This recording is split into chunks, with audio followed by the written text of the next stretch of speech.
So today I have the privilege of taking you on a very short journey on the importance of cybersecurity compliance to every business. So we'll be talking about the key challenges of cybersecurity compliance and the possible strategies you can actually adopt to overcome such. So when we talk about cybersecurity compliance, actually, we are talking about four things.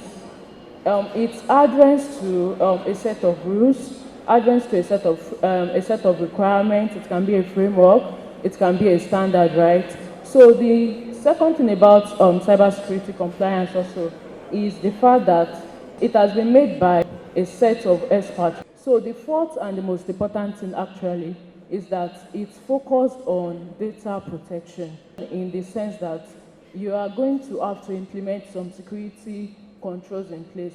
So I want you to imagine the worst you've heard about hackers, right? Anything you've heard about them, like imagine the worst part of it. Then I want you to imagine the room you left this morning. You actually shut the doors, right? You shut the windows before coming down here. Okay, so imagine a swarm of beings coming through the window, right, to your room. So what do? You try to shut the doors, right? You try to shut the windows, the doors. So that is what cybersecurity compliance is actually about. So why cybersecurity compliance? Like I said, it's very important for data protection. Then secondly, so by law, you're actually required to be in compliance with some of this framework, and even regulatory bodies demand it. For example, if your startup is within the financial industry, so CBN ensures that you are going to be in compliance with PCI DSS. That's one of the cybersecurity frameworks we have. Okay, so there's also the fact that you are going to have international competitive advantage against your competitors. So there's business continuity, then of course it's going to be cost saving, because at the end of the day, the money you'll be investing in your cybersecurity compliance is going to be way cheaper than what you are going to spend in recovering from a cyber attack. Okay, so here are some of the frameworks we are talking about. There's ISO 27001. So that one is information security management system focused. Then there's the PCI DSS. So PCI DSS protects cardholder data generally. So companies in the like of Flutterwave that Mr. Oyeji mentioned the other time, so that is important for them. So there's also ISO 22301, that's Business Continuity Management System. There's the NDPR. I'm sure most of us are familiar with the NDPR. So NDPR is Nigerian Data Protection Regulation, and I'm sure you know of NDPA, which was made into law recently. That's the Nigerian Data Protection Act. So it's focused on data privacy compliance, and our dear president is actually going after everybody on this soon. So companies have been told to be in compliance with this particular framework before January 1, 2024. So here's a summary of some cybersecurity reports that has been done on small businesses in 2023. So you can see that it is said that nearly 43% of cyber attacks are on small businesses. So cyber attackers actually focus on small businesses because they know that you don't take cybersecurity compliance, you don't take it as important to you. Between an average of $826 and $653,000. So that's how much has been spent on cybersecurity incidents. You can convert that to Naira and see how much we are talking about.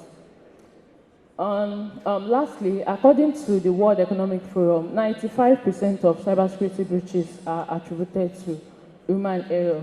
So what are we saying here? Usually, if you trace any cybersecurity attack, I can bet it with you that 95% of it is going to be based on a mistake that somebody in your employment has done.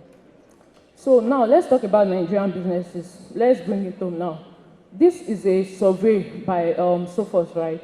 So Sophos said 71% of Nigerian businesses have been hit with ransomware in the year 2021, and it was a 22% increase from that of 2020. So when we say ransomware, we are all familiar with kidnapping here.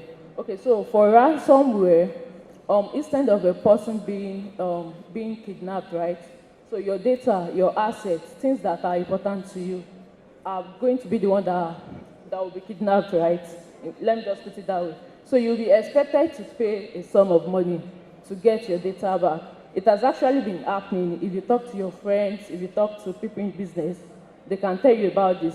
It can also be that, okay, you went to your website, and at the end of the day, you are seeing things that shouldn't be there on your website, and somebody will just call you. If you want your website back to normal, then you have to pay a sum of money to get it back. So that is ransomware. A sum of over $706,000 also has been paid as ransom in Nigeria. So let's also admit that there are some challenges that startups will face, right? Number one, every startup will have limited resources. Yes, that is true. Then secondly, because startup tends to, they grow faster. If you're on the right path, yes, you grow faster. But when you are growing faster, you tend to forget the cybersecurity aspect of your business, the security aspect. You are more focused on getting more customers, scaling up your operations. Then thirdly, there is the lack of expertise. Yes, you can't afford to get the experts in those areas to come and help you to make sure that your data is secured. Next, please. So here are some strategies you can adopt. It's important for you to conduct risk assessments. When you know your risks, you can know how to avoid it, how to treat it, or even if you are going to transfer it. Also, you have to have a cybersecurity framework in mind that you can build, that you can actually build your company all around. There is also employee training. Remember I said that when you study cybersecurity attacks that has been happening, right, you know that the initial vector is usually one of the employees. The attack came, or the attack was initialized through one thing or the other that an employee has done or not done. So employee training is very important. So you also have to make data protection. You have to make it important in your operations. Then there is continuous monitoring. You have to budget for compliance also. There is incident response and reporting. Next, please.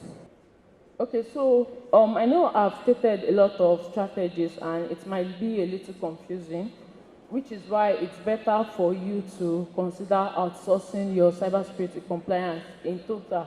So that's why I'm going to introduce to you Smart Comply. Next, please. So Smart Comply is an automation cybersecurity compliance platform.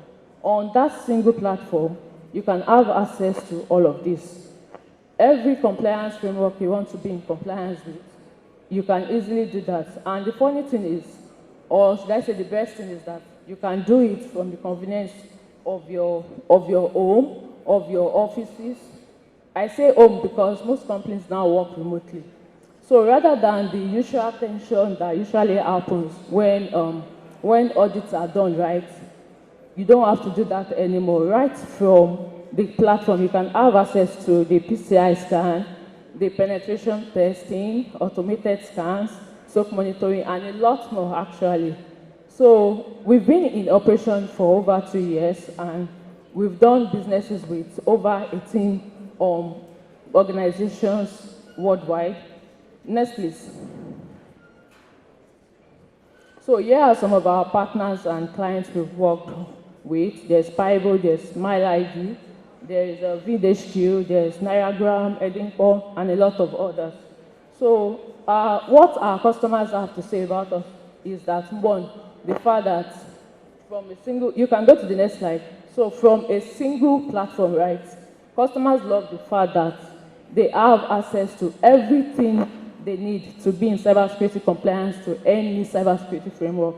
Then secondly, customers also love the fact that we have reduced the amount of time you can use to be in compliance. And also, we've reduced the amount of money that you can use to be in compliance. So next please, to know more about us, you can easily scan the QR code. Then you can also use the other channels to contact us. Thank you very much.